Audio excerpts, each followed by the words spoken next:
Hello everyone, তোমালোকক আমাৰ YouTube channel honest লাৰ্ণাৰৰ অন্য এটি গুৰুত্বপূৰ্ণ ভিডিঅলৈ স্বাগতম জনাইছো।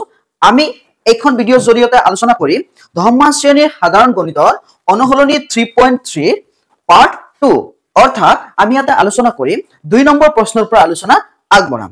2 নম্বৰ প্ৰশ্নৰ পৰা আমি 3 নম্বৰ প্ৰশ্নৰ 3 লৈ এইখন ভিডিঅৰ জৰিয়তে আলোচনা কৰিম। তোমালোকে যদি ভিডিঅটো নতুন আহিছা, চেনেলখনত নতুন আহিছা, এনেকুৱা অতি প্ৰয়োজনীয় নতুন ভিডিঅ পাবলৈ তোমালোকে চেনেলখন সাবস্ক্ৰাইব কৰি বেল আইকনটো ক্লিক কৰি দিবা। এতিয়া আমি পৰৱৰ্তী প্ৰশ্নলৈ আমি আগবাঢ়িম। এতিয়া অনুশীলনী 3.3 2 নম্বৰ প্ৰশ্নটো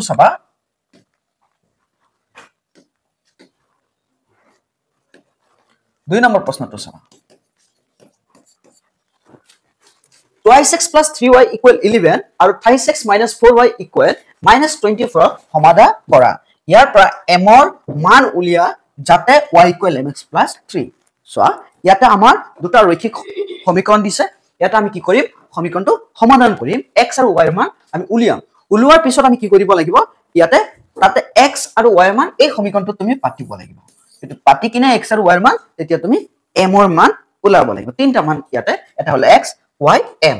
এতিয়া সো আমি সমীকৰণটো পাতি আছো twice x plus thrice y equal 11।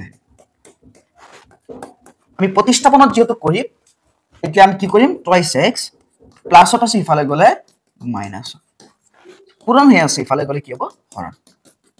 দুটো পূৰণ হৈ আছে ইফালে আহিলে হৰণ। ইকুৱেশন 1। আকৌ চাবা কি আছে? সেকেন্ড ইকুৱেশন আছে twice x minus 4y equal minus 24। যেহেতু সোয়া ছুটি কৰা কন্ডিশন ইয়াতে আছে, ছুটি কৰিব পাৰি। তুমি চাবা যদি ছুটি কৰিব পাৰি ছুটি কৰি দিবা আগতে। তাৰ পিছত যি কৰা তাৰ পিছত হে কৰিবা। 2 ইয়াতে একবাৰ, 2 ইয়াতে সোয়া দুইবাৰ, 2 ইয়াতে সোয়া 2 ত একবাৰ, 24 ত 4 ত কেইবাৰ? দুইবাৰ, অৰ্থাৎ 24 ত 12 বাৰ।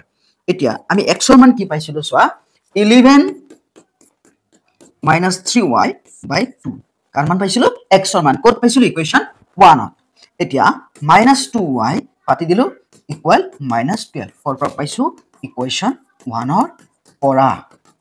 এতিয়া 11 minus 3y by 2 আমি কি কৰিম? এইটো পিছত পাতিম। আগতে আমি 2 আৰু ইয়াৰ তলত একো নাই মানে 1 আছে। 1 আৰু 2 লহাগু লৈ লম। 2 আৰু 1 ৰ লহাগু আমাৰ কিমান হ'ব? 2 হ'ব। 2 দিয়ত কেইবাৰ? একবাৰ। 1 11 গুণ 11। 1 3 গুণ 3 3y। 1 দিয়ত কেইবাৰ? দুইবাৰ। 2 2 গুণ কিমান? 4y equal minus 12। এতিয়া চাবা 11 minus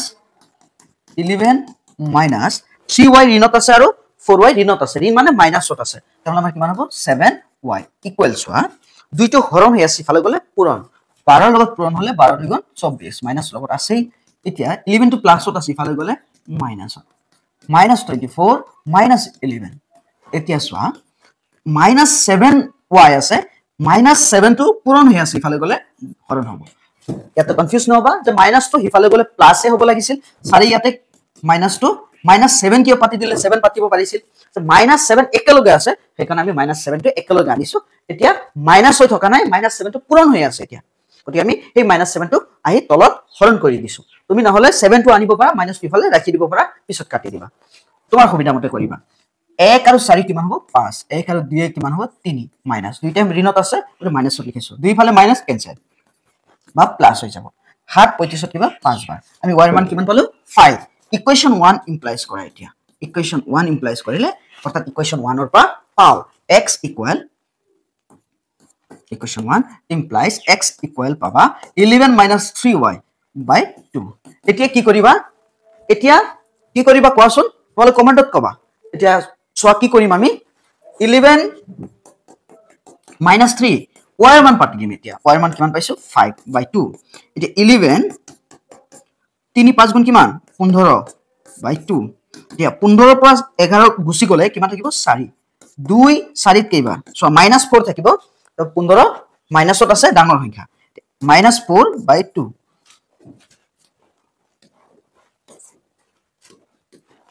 2 4 ত কেইবাৰ? দুইবাৰ। লগত মাইনাস এটা আছে। গতি x ৰ মান পালো -2, y এৰ মান পালো কিমান 5 আৰু এটা মান আছে নহয় আমাৰ m এৰ মান ওলাব লাগে y mx plus 3 এতিয়া চোৱা y এর মান আমি কিমান পাইছো y এর মান পাইছো 5 ইকুয়াল m এর মান আমি নাজানো আমি x এর মান পাইছো কিমান -2 plus 3 তো এক্সট্ৰাকে আছে এতিয়া চাবা plus 3 আছে ইফালে আহিলে minus 3 to minus equal -2m -2m পূৰণ হৈ আছে ইফালে আহিলে হৰণ এতিয়া 5 ৰ পৰা 3 গলে 2m সো 2 দুইত কেইবাৰ 2 দুইত একবাৰ এতিয়া মাইনাস তো তলত থাকক বা ওপৰত থাকক এটা ভগ্নাংশত মাইনাস যতে দিয়া সেই ভগ্নাংশটোতে হয় -1 equal m এটাকে আমি x পালো কিমান -2 y পালো কিমান 5 m পালো কিমান -1 আমি এতিয়া পৰৱৰ্তী প্ৰশ্নলৈ আগবাঢ়িম 3 নম্বৰ চোৱা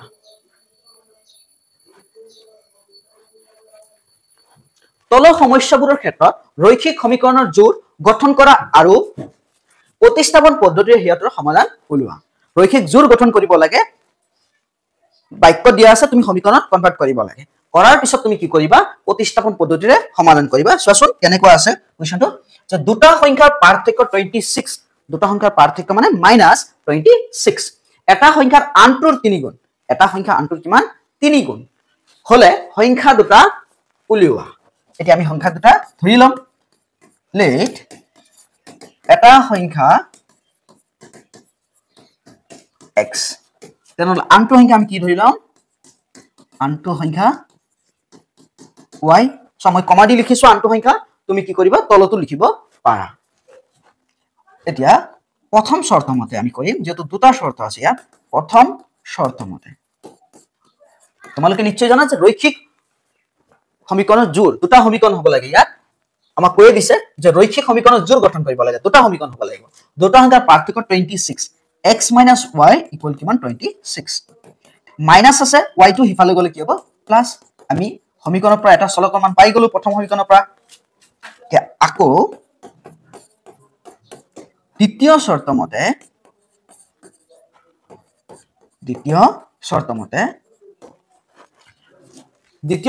চাবা যে এটা সংখ্যা আনটোৰ 3 গুণ x = 3y এটা আনটোৰ 3 গুণ এতিয়া আমি গুণ মানে পূৰণ 3 গুণ এটা আমি x এৰ মানটো বহাই দিম সোয়া 26 plus y equal 3y কোৰ পৰা পালো ইকুৱেশন 1 ৰ পৰা এতিয়া প্লাসত আছে y টো ইফালে গলে মাইনাসত 3y minus y এতিয়া সবা 26 তিনটা y পৰা এটা y গুছি গলে কেইটা y থাকিব দুটা দুই কি হৈ আছে পূৰণ হৈ আছে ইফালে আহিলে দুইটো হৰণ হৈ যাব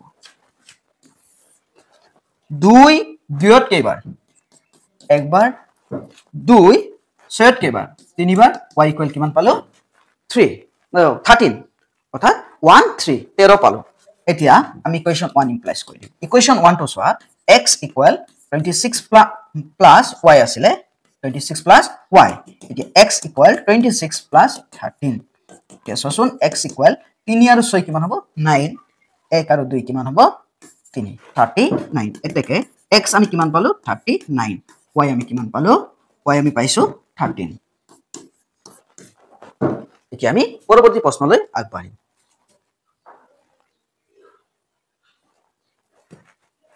3 ৰ 2 নম্বৰ প্ৰশ্নটো চাবা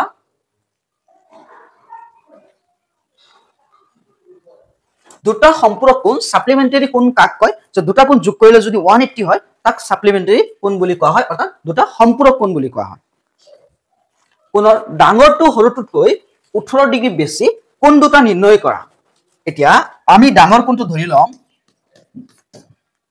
লেট ডাঙৰ কোণটো x সৰু কোণটো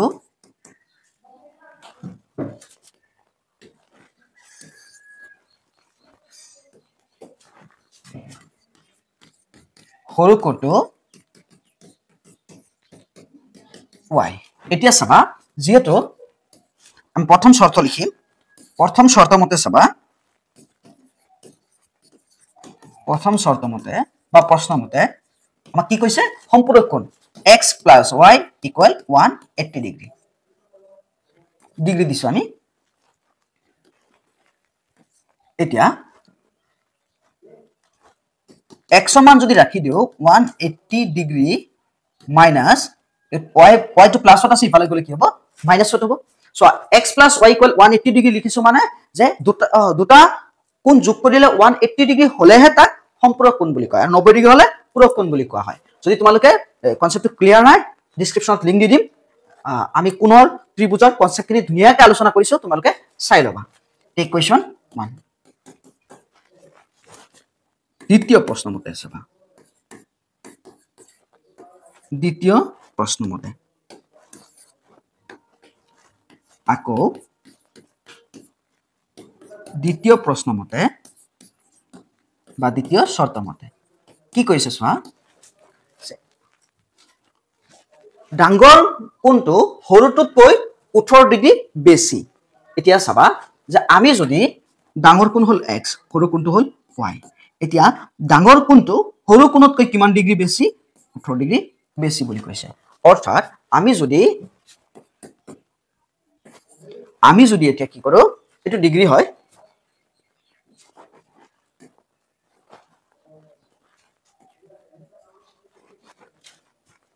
ডিগ্ৰী হয় এতিয়া আমি যদি ডাঙৰ কোণটোৰ পৰা সৰু কোণটো মাইনাস কৰো কিমান পাম 18 ডিগ্ৰী পাম ডাঙৰটো সৰুটোতকৈ 18 ডিগ্ৰী বেছি বা তুমি এটো এনেকৈ লিখিব পাৰা যে সৰু কোণটো প্লাস 18 ইকুয়াল একে কথা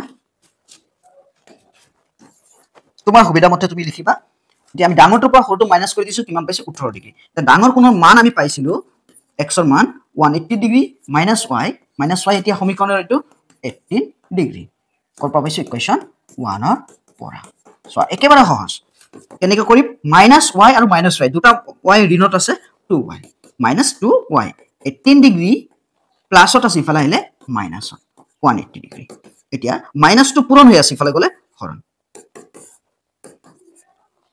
এক ধাৰ কৰা 10 10 ৰ পৰা 8 গলে কিমান থাকিব 2 10 ৰ পৰা 8 গলে 2 থাকিব ইয়াতে কিমান হল 7 7 ৰ পৰা 1 গলে 6 আৰু ইয়াতে কিমান হল 162 ডিগ্ৰী এতিয়া 180 ডিগ্ৰী যেটো মাইনাসত আছে এটো কি হ'ব মাইনাস উপৰ ফালে তল ফালে দুই ফালে মাইনাস আছে গতিকে মাইনাস প্লাস হৈ যাব বা মাইনাস ক্যান্সেল হৈ যাব মাইনাস প্লাস নহলে মাইনাসটো ক্যান্সেল হৈ যাব 2 16 কেবাৰ 8 বাৰ একচুয়ালি ক্যান্সেল হৈ না যায় মানে প্লাস হৈ যায় 2 16 কেবাৰ 8 বাৰ 2 16 8 বাৰ 2 দিয়ত 1 বাৰ 81 ডিগ্ৰী y ৰ মান আমি কিমান পালো 81 ডিগ্ৰী এতিয়া ইকুৱেশন 1 ইমপ্লাইজ কৰা আমাৰ কি আছিল x equal 180 degree minus y ৰ মান আমি কিমান পালো 81 ডিগ্ৰী এতিয়া এক ধাৰ কৰা 10 ৰ পৰা 1 গলে 9 এতিয়া এটা থাকিল কিমান 7 7 ৰ পৰা না যায় 1 আছিল 17 হৈ গল 17 ৰ পৰা 8 গলে কিমান হয় 9 এতিয়া আমি কি পালো 99 ডিগ্ৰী এতেকে আমি লিখিব লাগিব এতেকে ডাঙৰ কোণ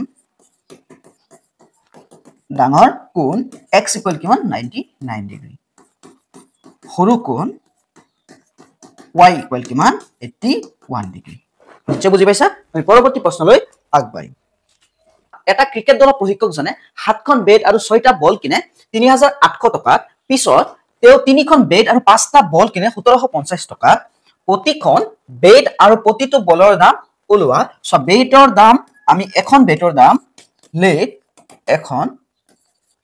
এখন বেটৰ দাম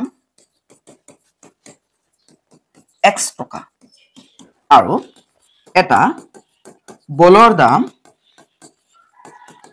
y টকা প্ৰথম প্ৰশ্ন মতে বা প্ৰথম শৰ্ত মতে সোৱাইতিয়া কি কৈছে যে এটা ক্ৰিকেট দলৰ প্ৰশিক্ষকজনে 7খন বেট কিমানখন বেট 7খন এখন বেটৰ দাম x টকা 7x আৰু 6টা বল কিনিলে 6টা বল এটা বলৰ দাম y টকা 6টা বলৰ দাম 6y 7খন তোমাৰ বেট আৰু 6টা বল মিলি কিমান টকাত কিনিছে 3800 টকা বা 3800 এতিয়া চাবা আমি ইয়াৰ পৰা যেটো প্ৰতিস্থাপনত কৰিব লাগে আমি x মান উলাই লম এটা চলকৰ মান উলাই লম এতিয়া 7x লিখিছো 6y কি আছে প্লাসত আছে ইফালে গলে মাইনাস এতিয়া 7 পূৰণ হৈ আছে ইফালে গলে হৰণ সো 3800 - 6y বাই কিমান হ'ব 7 ইকুৱেশ্যন 1 আকৌ চাবা আকৌ দ্বিতীয় শৰ্ত মতে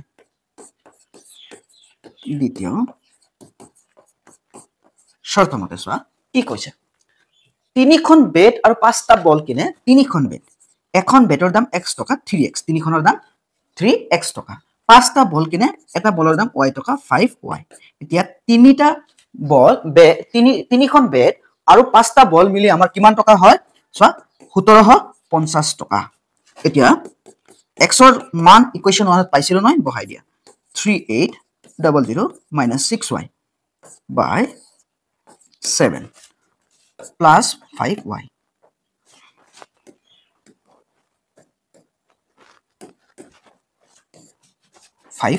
equal 1750 এতিয়া সো 3 আৰু 7 কটাকটি না যায় ওপৰত 3 আছে তলত কি আছে 7 আছে কটাকটি নগলে আমি ডাইৰেক্ট পূৰণ কৰি দিম 3 0 গুণ 0 3 0 গুণ 0 3 8 গুণ 24 4 হাতত কিমান থাকিল 24 4 হাতত থাকিল 2 3 3 গুণ 9 আৰু 2 কিমান 11 সো আকৌ পূৰণটো কৈ দি আছো 3 0 গুণ 0 3 0 গুণ 0 3 8 গুণ 24 4 হাতত কিমান থাকিল 2 3 3 গুণ 9 আৰু 2 11 3 6 গুণ কিমান 18y তলত কিমান হল 7 প্লাস 5y equal 1750 এতিয়া আমি কি কৰিম এলসিএম লৈ লম লহাগু লৈ লম সো 5y ৰ তলত কি আছে একো নাই মানে 1 আছে একো নাই মানে কি আছে 1 আছে 1 আৰু 7 ৰ লহাগু কিমান হ'ব 7 এতিয়া আমি এলসিএম লৈ লম 7 7 7 ত কিবাৰ একবাৰ একৰ লগত 11400 যদি পূৰণ কৰো 11400 সো তাৰ পিছত আকৌ লিখি আছো 11400 এতিয়া minus 18y plus so plus কিমান হ'ব plus হ'ব আমাৰ এক হাতত কিবা 7 বাৰ 7 5 গুণ কিমান 35y equal 1750 এতিয়া 11400 minus হোৱা এতিয়া 35 ৰ পৰা 18 গুছি গলে সো 15 5 ৰ পৰা তো 8 না যায় যেহেতু 35 টো ডাঙৰ আমি 35 ৰ পৰা মাইনাস কৰিম 5 পৰা 8 না যায় এক ধাৰ কৰা 15 3 পৰা এক ধাৰ কৰিলে 5 ত গৈ 15 হল 8 গলে কিমান থাকে 7 ইয়াতে একটো ধাৰ কৰি লৈ চাই 3 আছিল এতিয়া 2 আছে 2 পৰা এক গলে 1 অৰ্থাৎ 17y ইকুৱেল চাবা 7 হৰণ হৈ আছে ফালে গলে পূৰণ 7 গুণ 0 7 5 গুণ 35 5 হাতত কিমান থাকিব 3 7 7 গুণ 49 মানে 49 আৰু হাতত কিমান আছে 3 49 আৰু 3 কিমান হয় 52 হাতত এতিয়া কিমান থাকিল 5 7 গুণ 7 আৰু 5 কিমান 12 12250 আকৌ পূৰণটো কৈ দি আছো 7 0 গুণ 0 7 5 গুণ 35 5 হাতত কিমান থাকিল 3 7 7 গুণ 49 আৰু 3 কিমান হয় 52 52 2 হাতত থাকিল 5 7 1 গুণ 7 আৰু 5 12 এতিয়া চাবা -17y ইকুৱেল সো 11400 প্লাসত আছে হিফালে গলে মাইনাস 2250 মাইনাস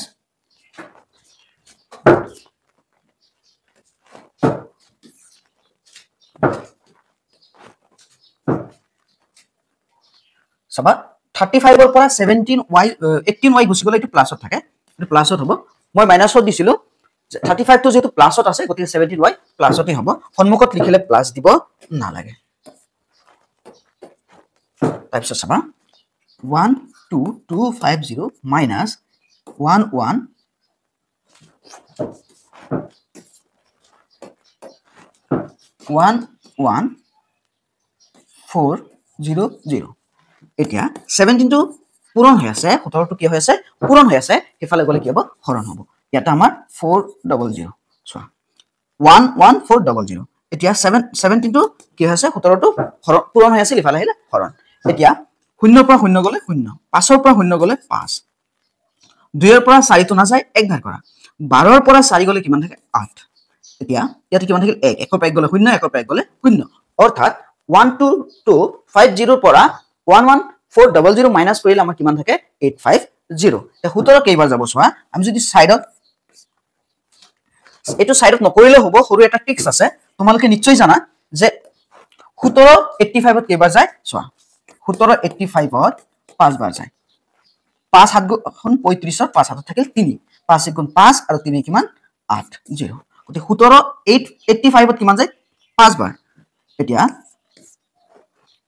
এতেকে y ইকুৱেল চাবা 17 85 ত 5 বাৰ আৰু 0 0 বাৰ y ৰ মান কিমান হল 50 equation 1 implies so equation 1 implies কৰিলে চাবা x ইকুৱেল আমাৰ কিমান আছে x ইকুৱেল আছে 3800 minus 6y by 7 3800 minus 6y y মান 50 by 7 এতিয়া চাবা 3800 minus 6 5 গুণ 30 6 0 গুণ 0 actually 6 0 গুণ 0 6 5 গুণ 30 পৰন্ত এনেকে হয় 7 এতিয়া চাবা 7 35 ত কেইবাৰ 5 বাৰ 0 0 বাৰ অৰ্থাৎ x ৰ মান আমি কিমান পালো 500 x ৰ মান 500 হয় x ৰ মান আমি কিমান পালো 500 এতিয়া আমি সাইডত লিখি দিম যে এখন এটা জায়গা নাই তোমালোকে লিখি দিবা মই এখিনি মুছি কিনে লিখি দি আছো লিখি লৈছা এখিনি এতিয়া এখন বেটৰ দাম এতেকে এখন বেটৰ দাম কিমান পালো আমি x ইকুৱেল 500 টকা আৰু এখন এটা বলৰ দাম y ইকুৱেল 50 টকা নিশ্চয় বুজি পাইছা ভিডিওটো এখিনি আছিল তোমালোকে ভিডিওটো সম্পূৰ্ণ চোৱাৰ বাবে ধন্যবাদ জনাইছো ভিডিওটো যদি ভাল লাগিছে লাইক কৰিবা শেয়াৰ কৰিবা আৰু পৰৱৰ্তী ভিডিওৰ লিংক ডেসক্ৰিপচনত দি দিম তোমালোকে চাই লবা